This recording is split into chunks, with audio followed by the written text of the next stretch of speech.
Today, we will be taking a different route with Japan. Instead of focusing mainly on the macabre, dark and disturbing, and crime, we're going to be talking about something that has been around Japan for over 300 years. Japan's red light district is as interesting as anything else you might learn about in the country. From poverty to expansion, the districts were designed to provide services to those not only in search of sexual pleasure, but also theater, eatery, and other things as well. We're going to start with the first district that I can find note of. You might remember it being mentioned in my Sanya video. Yoshiwara. The first red light district documented started its reign in 1617, during the Tokugawa shogunate. During this period, Ieyasu had successfully unified Japan after the intense battle at Sekigahara. The Edo period was the final era of traditional Japanese government, culture, and society. Over 250 years under the Tokugawa shogunate, there was a new merchant class and increased urban population. Due to this, a desire for more festivities was on the rise. Thus came the first red light district, known as Yoshiwara. Located in present-day Tokyo, it was created by the shogunate to help provide for the people who were looking for more entertainment in the area. Yoshiwara also gave rise to the geisha, a class of female performers who specialized in traditional Japanese art types, primarily dancing, music, and singing. The geisha eventually caused the demise of the oiran, which were considered high-ranking women with above-average clientele, and were held above higher standards to other prostitutes. These prostitutes were known as yujo, or women of pleasure. The taiyu had different refined skills in traditional arts and did not engage in sexual services like other oiran. The taiyu were known for their talents outside of the bedroom, mainly with the arts mentioned prior. Yoshiwara was created in the city of Edo, near the area known as Nihonbashi today. In 1656, the government decided to relocate Yoshiwara due to the city growing very quickly. Since the original location had burnt down in 1657 during the Great Fire of Meireki, the new location is currently north of present-day Asakusa. In the 18th century, it was home to about 1,750 women, but some records show roughly 3,000 women from all over Japan at one time. Many of these women were made to stay in their brothel, but if they were indentured by their parents, there would often be a higher advance payment required. Contracts were between 5 to 10 years for these women. Due to the debt accrued, they sometimes were made to work for much longer. It has been recorded that some of the prostitutes either married a client, went into other forms of work, or returned to their family homes. The money received from appointments would then be used to fund the daughter's dowry.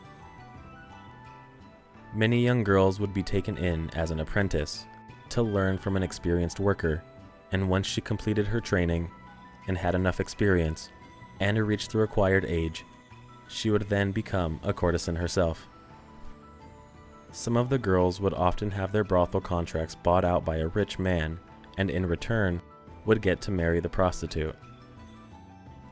Another way, although not as common, a prostitute could buy her own freedom from the brothel. Many prostitutes also died of sexually transmitted diseases or failed abortions. In 1893, the area had over 9,000 women, many who suffered from syphilis. In 1913, the area was damaged by an extensive fire, and 10 years later, further damaged by the Great Kanto earthquake. Despite this, the area continued its reign as a red light district until prostitution was outlawed by the Japanese government in 1958, following World War II. While compensated penetrative sex with an unspecified person is illegal, other forms of sex work that do not violate this law still exist today in Yoshiwara. Located near the Minowa station, Yoshiwara retains a large number of soaplands and other facades for sexual services. Today, Yoshiwara is very indistinguishable from other neighborhoods in modern-day Japan, but still remains true to its beginnings during the Edo period. Police cracked down on the soaplands in 2007, but the street grid pattern, as well as the temples and shrines, still exists to this day, and Yoshiwara still contains commercial establishments and will continue its tradition going forward.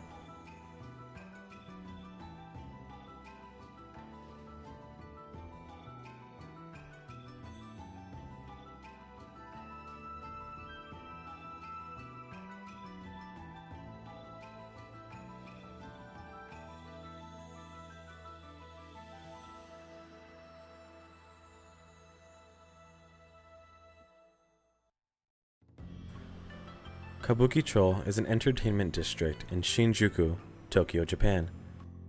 Home to many host and hostess clubs, love hotels, shops, restaurants, and nightclubs, it is often referred to as Nemura Naimachi, meaning sleepless town, or the town that never sleeps. Literally meaning Kabuki district, the original plan in the 1940s was to build a Kabuki theater here. Although this never happened, the name stayed. The original location was known as Tsunohazu and was just a swamp. After the Meiji period, it was a common meeting area for ducks and was a sanctuary for them.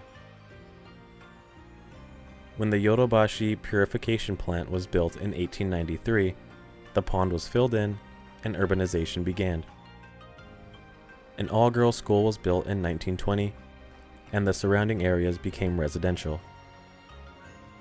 Prior to World War II, this area was open to foreign-born property owners. Primarily from Taiwan and Korea, these businesses were mainly Tsurekomi Yado, the predecessor to today's love hotels. Kabukicho is no stranger to crime, as in 2004, according to Metropolitan Tokyo, there were more than 1,000 Yakuza members there, and had control of over 120 different businesses in the area. Police had made tremendous efforts to remove the unlicensed and adult-orientated businesses with ethical, legitimate ones. An amendment to the 1948 Adult Entertainment Law made aggressive catching of female patrons by male hosts illegal. In April 2008, the Kabukicho Renaissance Organization began ridding the Yakuza from the area. Lastly, in 2011, Tokyo began to enforce the Organized Crime Exclusion Ordinance, which makes it a crime for businesses or individuals to deal with the Yakuza. Being in Kabukicho was a very fun experience for me personally. Lots of shopping centers and food, but at nighttime, it is a very different environment. I would recommend seeing both to fully grasp the difference if you ever take a trip to Japan. If you ever find yourself in Kabukicho, you have to go see the giant Godzilla above the buildings. It took me a second to find this on Instagram, but I definitely was there, and the Godzilla is a must-see.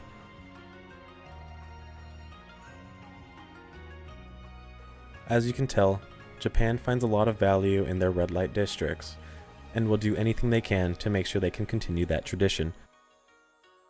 As police continue to crack down, they may be less accessible as the years go on, due to the stricter policies being placed.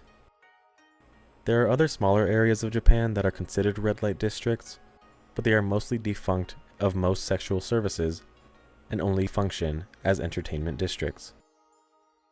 The two mentioned in this video are the only ones that are active trying to continue the businesses as they once were in all their glory. With these obstacles, it seems like the only solution for businesses to do this is through soaplands and other creative ways to work around the laws put forth. Hello, it's me mid-edit. I had mentioned in the video that the two places that I had mentioned were the two main ones, or the only ones that are worth mentioning, but that reminded me, ignore this, I don't know what this line is. My friend in Japan had actually mentioned a place called Tobita Shinchi. Apparently it's one of the last yukaku in Japan, which is like a red light district. And I'm going to show you some pictures. It's really interesting. Apparently this place is only catered towards Asian people, and as a foreigner you can't really use the services there much. But look at how crazy this is. They literally have people on display with an old lady in the front that's like the Yarite Baba, or I think they're sometimes called like Mama-san, and they will call out to people walking on the street to kind of entice them to do things. And it's like north of Osaka, so you could go there. I don't know, as a foreigner, if you can go and like do that. Like I said, I think it's only catered towards like Japanese, Korean, Chinese, all that kind of stuff. This one's worth mentioning because it's still there today, and it's not like Yoshiwara or Kabukicho in the sense of like how it's kind of hard to get services like that. This one is like very open, and you can do it. I don't know, I guess either if you're Asian or maybe if you have a lot of money, I don't know. But super interesting. I just wanted to kind of show you guys this one as well because it reminded me of that, and I wanted to kind of add that to the video as well. But anyway, the video is pretty much over, but here's the closing. Thank you guys again for watching another video. The delay this past week was much needed for me, as I was feeling a little burnt out from work and getting another video out. Also, I don't know if you can tell, but I sound kind of sick, at least I do to myself, so I apologize for the way I sound in this video and possibly the next one coming out later this week. So keep an eye out for that, and remember, you're appreciated, you're loved, and I'll see you in the next one.